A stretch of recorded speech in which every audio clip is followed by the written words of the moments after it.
Untuk sementara, ibadah onsite masih dilaksanakan 2 kali dalam sebulan, yakni di minggu pertama dan minggu ketiga sampai ada keputusan dari DPJ atau tim gembala. Ibadah minggu ketiga di minggu depan tanggal 17 Oktober dilaksanakan 2 kali ibadah, yakni ibadah pertama pada pukul 8 pagi dan ibadah kedua pukul 10 pagi. Silakan Bapak Ibu Saudara-saudari mendaftar ke nomor hotline gereja 0813-3824-8080 agar dapat diatur kehadirannya sehubungan dengan pembatasan jumlah kursi dalam ruang ibadah. Jemaat mohon agar dapat mematuhi dan mengikuti protokol kesehatan saat beribadah.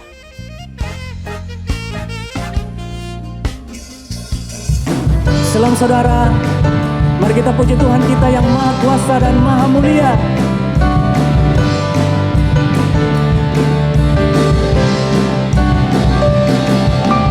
Tak terlukiskan kasih yang Kau berikan, karya termegah tiada bandingannya. Dekat kasih-Mu setia menjagaku, kan ku nyatakan bahwa Yesuslah Tuhan. Maha kuasa, Maha mulia, Kau bertata atas semesta. Maha kuasa, Maha mulia, dulu sekarang sampai selamanya. Dekat kasih-Mu setia saudara, haleluya. Oh, kan ku nyatakan bahwa Yesuslah Tuhan. Maha kuasa, Maha mulia, Kau bertata atas semesta. Maha kuasa, Maha mulia, dulu sekarang sampai selamanya.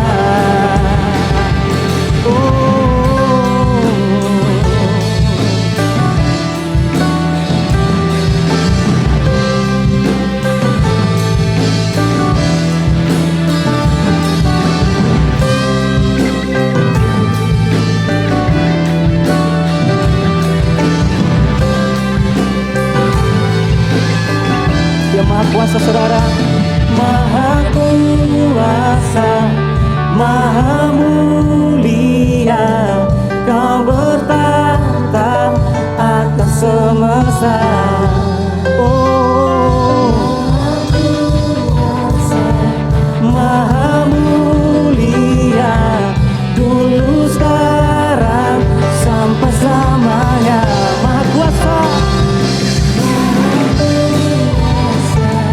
Maha mulia, Kau bertata atas semesta. Maha kuasa, Maha mulia, dulu sekarang sampai selamanya. Dulu sekarang sampai selamanya. Dulu sekarang dan selamanya. Dulu sekarang sampai selamanya.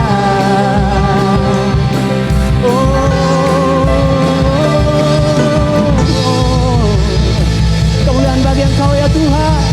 Engkau Maha Kuasa dan Maha Mulia ya Tuhan. Yesus Kristus Tuhan. Haleluya, haleluya, haleluya.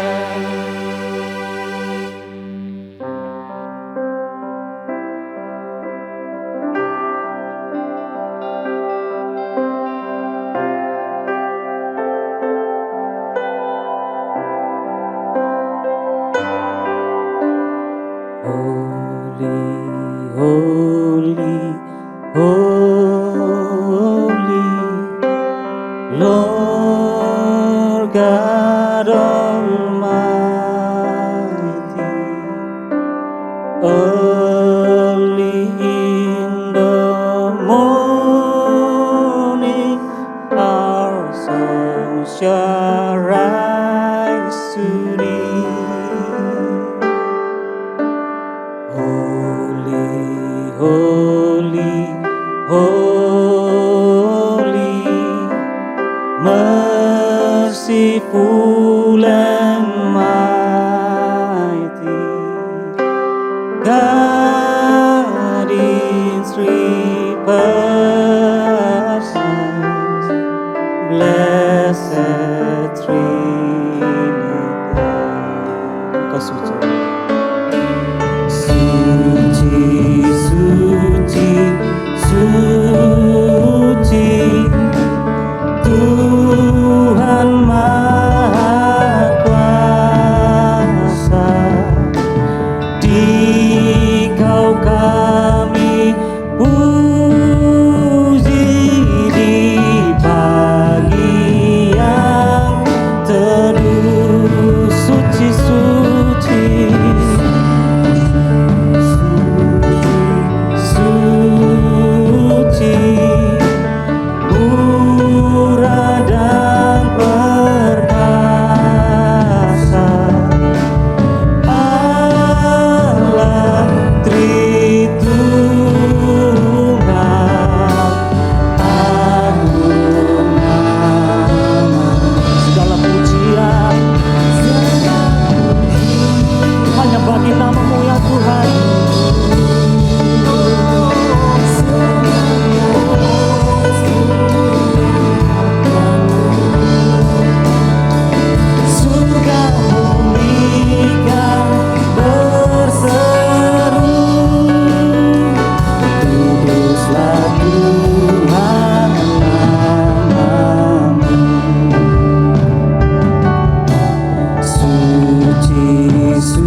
memuji Engkau ya Tuhan.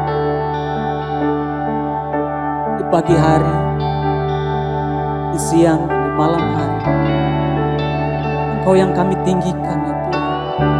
Engkau yang kami muliakan ya Tuhan Yesus. Terpujilah Engkau ya Tuhan. Engkau layak disembah. Kami memuji-Mu.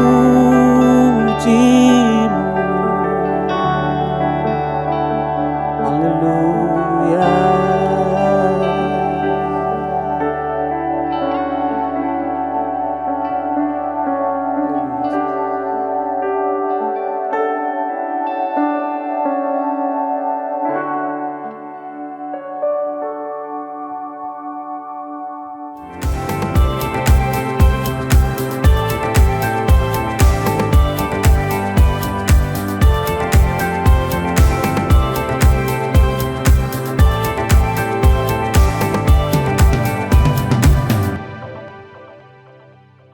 Salam, salam sejahtera dan salam sehat bagi Bapak Ibu, saudara-saudari yang ada di rumah maupun di mana saudara-saudari berada yang mengikuti ibadah online dari MDC Kupang di hari ini. Sebelum kita mendengarkan firman Tuhan, mari kita berdoa. Bapa yang baik, kami bersyukur buat kasih setia dan pemeliharaan Tuhan bagi hidup kami, sehingga kami diantarkan Tuhan untuk memasuki hari yang baru di hari Minggu ini untuk kami beribadah kepada Tuhan. Kami telah memuji dan menyembah Engkau, kami akan mendengarkan firman-Mu. Bila Roh Kudus, Engkau hadir dan menolong kami untuk memahami kebenaran firman Tuhan. Dan biarlah kebenaran firman Tuhan dapat kami renungkan dan kami lakukan dalam hidup kami. Demi nama Yesus Kristus, kami berdoa. Haleluya. Amin. Pada hari ini kita akan sama-sama membahas tentang tema kita yang baru. Karena 2 bulan yang lalu kita sudah belajar tentang refresh. Dan hari ini kita memulai pelajaran kita yang baru dengan tema umumnya tentang rhythms for life atau irama bagi kehidupan. Dan topik kita yaitu harapan bagi jiwa yang lelah. Bapak Ibu saudara-saudari, pernahkah saudara berupaya untuk mengatasi rasa lelah secara kronis yang saudara alami dengan tidur lebih lama? Dan setelah bangun dari tidur, saudara tetap merasa lelah dan tak bertenaga. Apakah yang menjadi penyebabnya? Inilah alasan karena tidur dan beristirahat adalah 2 hal yang berbeda. Hal tersebut dikemukakan oleh Sandra Dalton Smith, seorang dokter internis dari Birmingham, Alabama, Amerika Serikat. Dan seorang peneliti dalam bidang work-life integration yang seringkali menjadi narasumber di media televisi Fox maupun MSNBC. Di dalam bukunya yang sangat laris yang berjudul Sacred Rest atau Istirahat yang Sakral, Dalton Smith memaparkan tentang adanya 7 macam istirahat. Tidur hanyalah merupakan salah satu dari ke-7 istirahat tersebut. Sehingga walaupun orang telah tidur berjam-jam, namun bila yang bersangkutan tidak beristirahat dalam ke-6 bentuk istirahat yang lain, maka ia akan tetap mengalami kelelahan secara kronis atau kelelahan yang berlarut-larut. Sehingga ketika bangun dari tidur, maka yang bersangkutan tetap merasa lelah seperti orang yang kurang tidur. Nah, ke-7 macam istirahat tersebut adalah istirahat secara mental, spiritual, emosional, sosial, indrawi, kreativitas, dan jasmani. Tidur merupakan istirahat secara jasmani.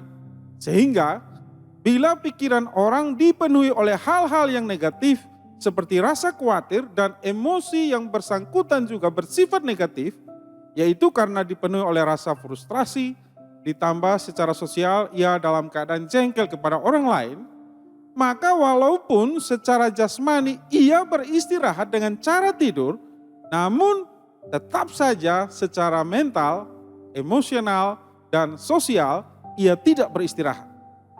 Akibatnya, ketika bangun dari tidur, ia tetap merasa lelah dan masalah ini dialami oleh banyak orang. Menurut NSC, yaitu Lembaga Keselamatan Kerja di Amerika Serikat, menemukan bahwa 40% dari para pekerja di negara tersebut menderita kekurangan tidur. Yang dimaksud dengan kekurangan tidur di sini bukanlah sekedar dalam panjangnya waktu tidur, namun dalam bentuk rendahnya kualitas tidur. Kualitas yang rendah sebab orang tidak beristirahat dari keenam hal dari 7 istirahat yang disebut oleh Sandra Dalton Smith tadi. Sebagai akibat, bukan saja produktivitas mereka menjadi rendah, tetapi resiko mengalami kecelakaan di tempat kerja juga menjadi sangat tinggi. Dilaporkan bahwa 13% kecelakaan di tempat kerja terjadi karena orang kurang beristirahat. Bukan itu saja, Komisi Kecelakaan Transportasi di Amerika juga melaporkan bahwa 20% kecelakaan lalu lintas yang berakibat fatal adalah karena pengemudi berada dalam keadaan fatigue atau kelelahan yang kronis tadi.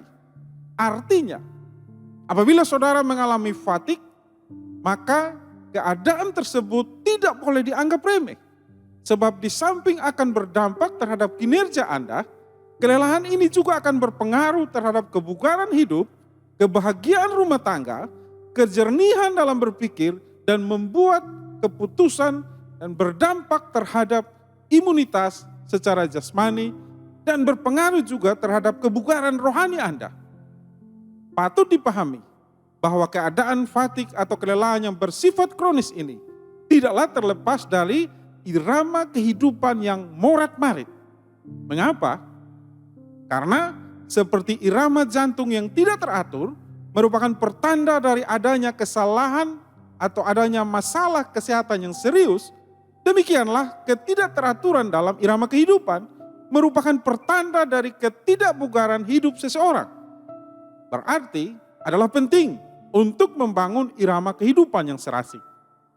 Bertitik tolak dari situ, maka di sepanjang bulan ini kita akan belajar apa yang diajarkan Alkitab tentang mengatur irama kehidupan yang serasi. Itulah irama kehidupan yang menghasilkan hidup yang bugar atau rhythm for life. Pentingnya untuk memiliki irama kehidupan yang serasi ini dapat kita lihat dari apa yang Kristus sampaikan kepada orang banyak. Yaitu sebagaimana yang dicatat di dalam Matius pasal 11 ayat 28 sampai 30. Di ayat-ayat ini kita melihat undangan yang Yesus berikan kepada mereka untuk mengalami kehidupan yang bugar. Kebugaran yang merupakan buah dari hidup dengan irama yang serasi. Itulah undangan yang memberikan pengharapan bagi mereka yang jiwanya dalam keadaan lelah. Mari kita baca ayat-ayat tersebut dalam Matius pasal yang ke-11 ayat 28 sampai ayat yang ke-30. Ayat 28. Marilah kepadaku semua yang letih lesu dan berbeban berat, aku akan memberikan kelegaan kepadamu. Ayat 29. Pikulah kuk yang kupasang dan belajarlah padaku, karena aku lemah lembut dan rendah hati, dan jiwamu akan mendapat ketenangan. Ayat 30. Sebab kuk yang kupasang itu enak dan bebanku pun ringan. Saya rasa sebagian besar dari saudara pernah membaca ayat-ayat ini atau bahkan pernah mendengarkan urayanya. Sehingga ayat-ayat ini tidak terasa asing bagi Anda. Namun hari ini saya akan mengajak saudara untuk melihatnya dari sudut undangan yang Yesus berikan agar kita hidup dalam irama yang serasi. Di sini kita akan melihat 3 aspek dari undangan tersebut, yaitu yang pertama, yaitu bahwa undangan yang Yesus berikan ini adalah undangan untuk mengalami pemulihan. pemulihan sebagaimana yang Yesus sampaikan di ayat 28, yaitu dari kehidupan yang letih lesu serta berbeban berat dipulihkan kepada hidup dalam kelegaan. Kata kelegaan di dalam ayat 28 berasal dari kata anapauo di dalam bahasa Yunani, yaitu mengandung makna antara lain, yaitu rest yang artinya adalah istirahat, refresh yang artinya adalah disegarkan, serta quiet yang artinya adalah tenang. Karena itu, di dalam bahasa Inggris ayat tersebut ditulis sebagai berikut. Matius 11 ayat 28, dalam bahasa Inggris, "Come to me, all who are weary and heavy laden, and I will give you rest." Datanglah kepadaku semua yang letih lesu dan berbeban berat, dan aku akan memberikan kepadamu istirahat. Rest atau istirahat yang mengubah orang yang letih lesu menjadi segar atau mengalami refresh. Istirahat yang mengubah orang yang bergumul karena memikul beban yang berat atau heavy laden menjadi tenang atau quiet. Seperti yang ditulis dalam ayat 29, dan jiwamu akan mendapat ketenangan. Bukankah istirahat ini yang kita perlukan? Oleh sebab itu, Sandra Dalton Smith, seperti yang telah saya sebutkan di depan tadi, berkata bahwa istirahat atau rest bukan hanya menyangkut istirahat secara jasmani, yaitu dengan tidur saja. Istirahat juga menyangkut salah satu dari ketujuh macam istirahat, yaitu istirahat secara spiritual. Istirahat seperti itulah yang Yesus tawarkan. Perhatikan di ayat 28 ditulis bahwa undangan atau tawaran tersebut Yesus sampaikan kepada semua orang yang letih lesu dan berbeban berat. Semua artinya siapa saja tanpa terkecuali. Satu syarat yaitu yang bersangkutan dengan rendah hati bersedia untuk mengakui bahwa dirinya dalam keadaan letih lesu serta berbeban berat. Artinya, kalau orang dalam kecongkakan merasa bahwa ia dalam keadaan baik-baik saja, maka undangan tersebut tidak akan mereka pedulikan. Kalau orang berkata dalam hatinya, saya ini kuat, tidak kurang satu apapun dan tidak memerlukan apapun, maka undangan yang Yesus berikan tadi akan ia abaikan. Itulah yang menjadi sikap orang-orang Farisi, orang-orang yang beranggapan bahwa mereka adalah orang-orang benar karena telah melakukan berbagai kewajiban agama. Kepada orang-orang Farisi ini dalam Matius 9 ayat 12 ditulis, Yesus berkata sebagai berikut, bukan orang yang sehat yang memerlukan tabib, tetapi orang sakit. Yesus berkata bahwa orang sakit dan bukan orang yang sehat yang membutuhkan tabib. Namun masalahnya, banyak orang yang walaupun dalam keadaan sakit, tapi tidak bersedia mengakui kondisi dirinya tersebut. Ketika dibawa ke rumah sakit dan dokter bertanya, apa keluhan bapak atau ibu? Orang itu menjawab, saya tidak ada keluhan apa-apa Pak Dokter. Saya dalam keadaan yang baik-baik saja. Jika seseorang menyatakan tidak ada keluhan apa-apa, maka dokter tidak dapat berbuat apa-apa. Bukan karena sang dokter tidak mampu mengobati maupun tidak mau menolong yang bersangkutan. Namun, kalau orang dalam rasa gengsinya tidak mengakui keadaan yang sebenarnya, maka sepandai apapun sang dokter, maka yang bersangkutan tidak akan dapat menolong orang tersebut. Pemulihan selalu diawali dari kesadaran bahwa kita memerlukan perubahan. Kita memerlukan perubahan. Orang yang tidak mau berubah alias merasa nyaman dengan keadaan dirinya tidak akan mengalami pemulihan. Ada orang yang berkata, buat apa repot? Begini saja kan sudah cukup. Orang-orang seperti itu tidak akan pernah mengalami perubahan ataupun kemajuan. Orang yang hidup dalam kemapanan hanya akan mengalami satu hal saja, yaitu kemunduran. Kemapanan merupakan akhir dari kemajuan dan awal dari kemunduran. Hal ini berlaku untuk semua sisi kehidupan, baik sisi jasmani maupun rohani. Doa saya, sementara Anda mendengarkan firman Tuhan ini, Roh Kudus membangkitkan keresahan ilahi dalam diri Anda. Sehingga saudara berkata, Tuhan, aku sadar bahwa diriku perlu dibaharui. Aku mengaku bahwa diriku dalam keadaan letih, lesu, dan berbeban berat. Aku tidak mau hidup dalam keadaan yang seperti ini. Pulihkan hidupku, ya Tuhan. Beranjak dari situlah, saudara akan mengalami janji yang Yesus berikan, yaitu istirahat, disegarkan, dan ketenangan tadi. Lebih lanjut, aspek yang kedua dari undangan yang Yesus berikan yaitu bahwa undangan tersebut adalah untuk datang kepada pribadi yang benar. Agar orang mengalami pemulihan yaitu dari keadaan letih, lesu, dan berbeban berat menjadi hidup dalam ketenangan dan kelegaan. Yesus mengundang mereka untuk datang kepada Yesus Kristus yang sejati. Hal tersebut dikemukakan oleh John Piper.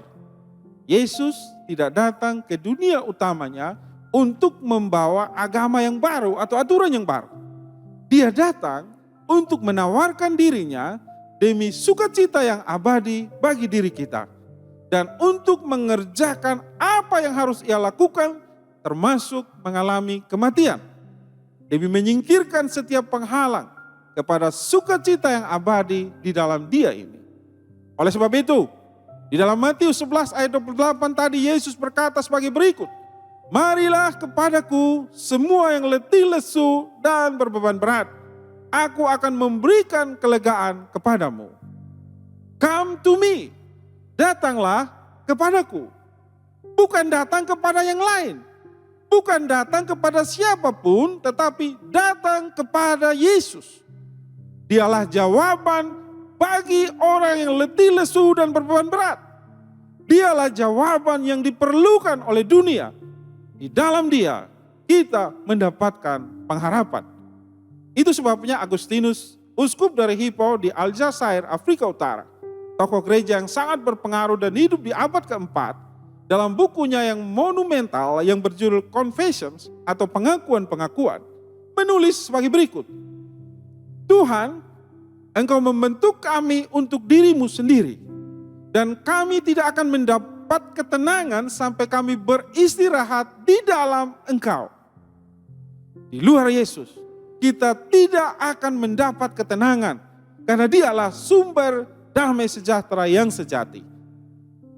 Kalau orang berupaya untuk menanggung beban kehidupan dengan kemampuannya sendiri, cepat atau lambat, ia akan mengalami burnout, stres, frustrasi, dan depresi. Sedangkan Yesus sanggup menanggung beban kita, artinya undangan yang ia berikan, Yesus menghadapkan kita kepada pilihan antara menanggung beban kehidupan dengan kemampuan kita sendiri atau menyerahkannya kepada Yesus. Hal ini diceritakan oleh Bruce Larson dalam bukunya Believe and Belong. Di situ ia bercerita bahwa suatu hari ia mengkonseling seorang eksekutif dari sebuah perusahaan di kota New York. Untuk itu, ia mengajak sang eksekutif tadi berjalan kaki ke gedung pencakar langit di Rockefeller Center, daerah Manhattan, New York. Di depan gedung tersebut berdiri patung Atlas yang berukuran besar. Atlas adalah tokoh dalam mitologi Yunani yang digambarkan sedang bersusah payah memikul dunia pada bahunya. Kemudian Bruce Larson mengajak eksekutif tadi untuk menyeberang jalan ke Katedral Saint Patrick yang hanya berjarak 2 menit saja berjalan kaki ke Rockefeller Center tempat patung Atlas tadi berada. Di dalam gedung gereja Saint Patrick tersebut terdapat sebuah patung yang lain, yaitu patung Yesus yang masih bocah dan tangan kirinya memegang bola dunia. Berbeda dengan Atlas, Yesus tidak bergumul atau bersusah payah, namun wajahnya menyinarkan damai sejahtera.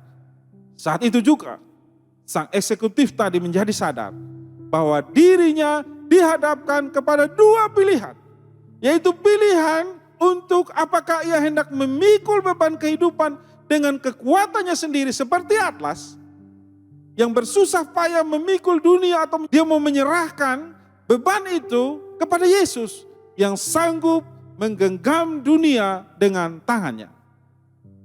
Kalau ia menyerahkannya kepada Yesus, maka ia akan mengalami damai sejahtera seperti yang terpancar pada wajah Yesus. Oleh karena itu, apapun beban yang sedang saudara tanggung saat ini, ingatlah akan satu lagu yang biasanya dinyanyikan oleh anak-anak kecil atau anak-anak sekolah minggu. He is God, the whole world in his hands. Yaitu bahwa Yesus menggenggam dunia dengan tangannya. Yesus yang menggenggam dunia dengan tangannya memanggil orang yang letih, lesu, dan berbeban berat. Artinya di dalam dia ada pengharapan. Di dalam dia ada kelegaan dan ketenangan seperti yang ia janjikan. Sekarang aspek yang ketiga dari undangan yang Yesus berikan adalah undangan untuk hidup dalam irama yang serasi. Di dalam hal ini adalah irama yang serasi dengan Yesus. Artinya Yesus memanggil orang yang letih lesu dan berbeban berat untuk melangkah seirama dengan langkah-langkah yang ia buat. Kemana dia melangkah? Kesanalah kita harus melangkah. Bila ia berhenti, maka kita juga harus ikut berhenti. Bila ia mulai bergerak, maka kita juga wajib ikut bergerak bersama-sama dengan dirinya. Bergerak secara serasi bersama dengan Tuhan inilah yang akan mendatangkan keteduhan dalam jiwa kita. Bukankah itu yang dialami oleh umat Tuhan dalam perjalanan mereka dari Mesir ke Kanaan dengan melintasi padang gurun? Mereka harus bergerak seirama dengan Tuhan yang hadir di antara mereka dan yang memimpin perjalanan mereka dengan tiang awan di siang hari dan berubah menjadi tiang api di malam hari. Kalau tiang awan itu mulai terangkat ke atas, maka seluruh bangsa Israel harus membongkar tenda mereka dan kemana tiang awan itu bergerak, kesanalah mereka harus berjalan. Kalau tiang awan itu berhenti, maka mereka juga harus berhenti dan memasang tenda mereka. Hanya dengan bergerak secara serasi dengan irama yang Allah tentukan, barulah mereka akan terpelihara secara sejahtera. Sebab di mana tiang awan itu berada, di sana Allah menurunkan makanan bagi umatnya. Sehingga dalam perjalanan di padang gurun selama 40 tahun, setiap hari mereka selalu terpelihara tanpa pernah kekurangan. Irama kehidupan yang serasi dengan diri ininya pula yang Yesus utarakan dalam undangan yang ia berikan tadi. Di ayat 29 sampai 30 ia berkata sebagai berikut.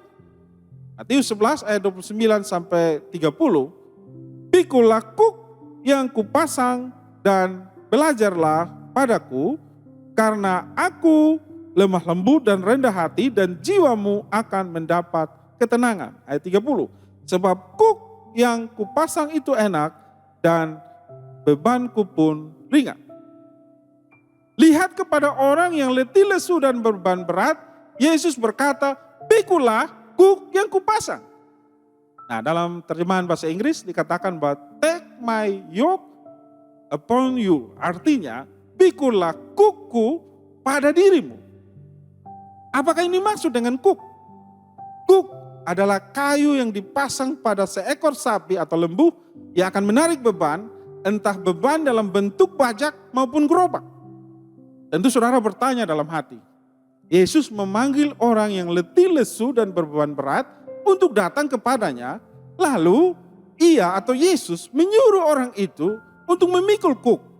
Bukankah hal ini sama saja dari beban kemudian diganti dengan kuk untuk menarik bajak atau gerobak? Kalau ini tidak berbeda, lalu mengapa Yesus berjanji bahwa mereka akan mendapatkan kelegaan atau ketenangan? Untuk menjawab pertanyaan ini, kita harus memperhatikan apa yang Yesus ucapkan di ayat 29 tadi, yaitu take my yoke upon you. Pikulah kukku pada dirimu. Jangan lupa bahwa kuk ini dari Yesus. Artinya, Yesus memanggil kita untuk memikul kuk bersama dengan dia. Bagikan kuk yang dipasang pada bahu sepasang sapi atau lembu. Sebagai akibat, kemanapun lembu yang pertama bergerak, ke situ pula lah lembu yang kedua harus melangkah. Secepat apapun lembu yang pertama berjalan, demikianlah lembu yang kedua harus bergerak. Karena Yesus berkata bahwa ini adalah kuk dari dirinya, maka berarti Yesuslah yang menentukan kemana dan secepat apa kita akan melangkah. Dan kita yang menyesuaikan diri dengan dirinya. Bukan sebaliknya, yaitu Yesus yang menyesuaikan diri dengan diri kita. Sehingga bagaikan satu orkestra, Yesus adalah sang dirigen. Dan kita adalah pemain musik dalam orkestra tadi. Pemain musik yang menyesuaikan diri dengan aba-aba yang diberikan oleh sang dirigen. Apakah tempo dari musik tersebut bertambah cepat atau bertambah lambat, sang dirigenlah yang menentukannya. Para pemain musik wajib menyesuaikan diri dengan irama dan tempo yang dikehendaki oleh sang dirigen dan bukan sebaliknya. Hanya dengan demikianlah barulah komposisi musik yang mereka mainkan akan menjadi indah. Tidak tumpang tindih maupun kacau balau. Kalau kita memikul kuk bersama dengan Yesus dan berjalan serempak bersama dengan dirinya, serta bergerak secara serasi dengan irama yang ia tentukan, maka kita akan mengalami ketenangan. Seperti yang ditulis di ayat 29, and you will find rest for your souls. Dan engkau akan mendapat ketenangan bagi jiwamu. Itulah kebahagiaan yang Yesus janjikan. Kebahagiaan karena kita bergerak seirama dan memiliki relasi yang harmonis dengan Yesus. Jadi yang perlu kita sadari adalah bahwa melalui hidup seirama dengan Yesus, maka kita akan mendapatkan ketenangan. Nah, bagaimanakah langkah-langkah praktis untuk bergerak seirama dengan Kristus ini? Hal ini tidak terlepas dari melakukan 7 disiplin rohani yang telah kita pelajari sekitar 2 bulan yang lewat dalam tema-tema khotbah yang lalu. 7 disiplin rohani yaitu yang pertama, mungkin saudara sudah mencatat ya, saya ingatkan lagi, yaitu melakukan waktu hening. Yang kedua, merenungkan firman Tuhan yang kita lakukan melalui 4R, yaitu read, reflect, response, dan rest. Yang ketiga, yaitu doa yang menumbuhkan keakraban dengan Tuhan. Yang keempat, yaitu melakukan ibadah harian. Yang kelima, yaitu melakukan puasa secara reguler. Yang keenam, yaitu melakukan sabat. Dan yang terakhir, yang ketujuh, yaitu terlibat dalam komunitas rohani. 7 disiplin rohani yang menolong memelihara relasi kita dengan Kristus. Relasi dengan Tuhan yang dipulihkan bukan karena usaha kita, namun seperti yang Yesus utarakan dalam Matius 11 ayat 25-27 adalah karena anugerah Allah. Berarti kita dapat memiliki relasi dengan Tuhan adalah karena anugerahnya. Hal itu bukan karena kita berhak, bukan karena kita pantas, bukan karena usaha kita, namun semata-mata karena kebaikan Tuhan. Namun perlu kita ingat bahwa untuk memelihara relasi dengan Kristus dan berjalan seirama dengan Kristus, karena memikul kuk bersama dengan Dia, hal itu merupakan tanggung jawab kita. Tanggung jawab yang perlu kita lakukan dengan mengerjakan 7 disiplin rohani secara berkala dan teratur. 7 disiplin rohani yang kita laksanakan sebagai ucapan syukur terhadap anugerah yang Allah telah tunjukkan melalui pengorbanan Kristus di atas kayu salib. Pengorbanan yang memperdamaikan kita dengan Allah dan telah membuka jalan bagi kita untuk bergerak seirama dengan dirinya. Amin. Mari kita berdoa. Kami bersyukur ya Tuhan, bahwa kebenaran firman-Mu telah kami dengarkan bersama. Yesus mengundang kami untuk datang, hai kamu yang letih, lesu dan berbeban berat, karena Yesus akan memberikan kelegaan bagi kami. Biarlah undangan yang Yesus berikan bagi kami sambut, Karena inilah pemulihan yang akan Yesus kerjakan bagi kami. Karena Yesus adalah Tuhan dan Juru Selamat kami dan Pencipta kami, maka kami datang kepada pengharapan yang sejati yang ada dalam Kristus. Bukan datang pada manusia, bukan datang pada siapapun juga, tapi kami datang pada Yesus yang sanggup memberikan perubahan, bahkan pengharapan, bahkan perubahan yang baru dalam hidup kami. Dan kami mau hidup seirama, berjalan bersama-sama dengan Yesus.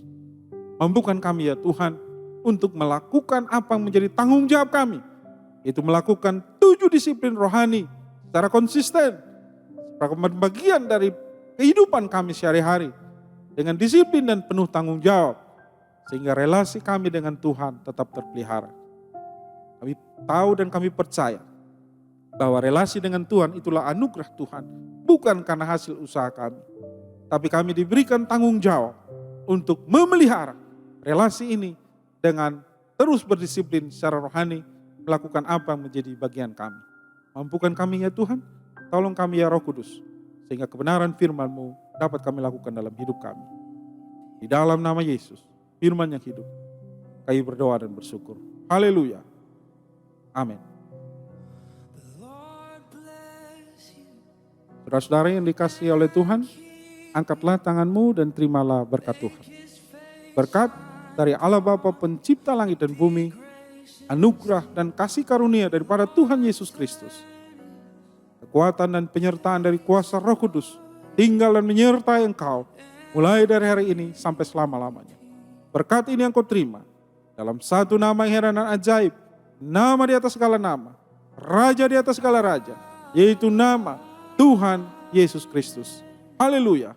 Semua yang percaya katakan amin. Tuhan memberkati. Maha kuasa, maha mulia, dulu sekarang sampai selamanya. Dulu sekarang sampai selamanya. Dulu sekarang dan selamanya. Dulu sekarang sampai selamanya.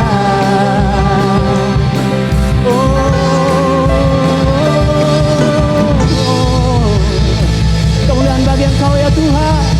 Engkau maha kuasa dan maha mulia ya Tuhan. Yesus Kristus Tuhan. Haleluya, haleluya, haleluya.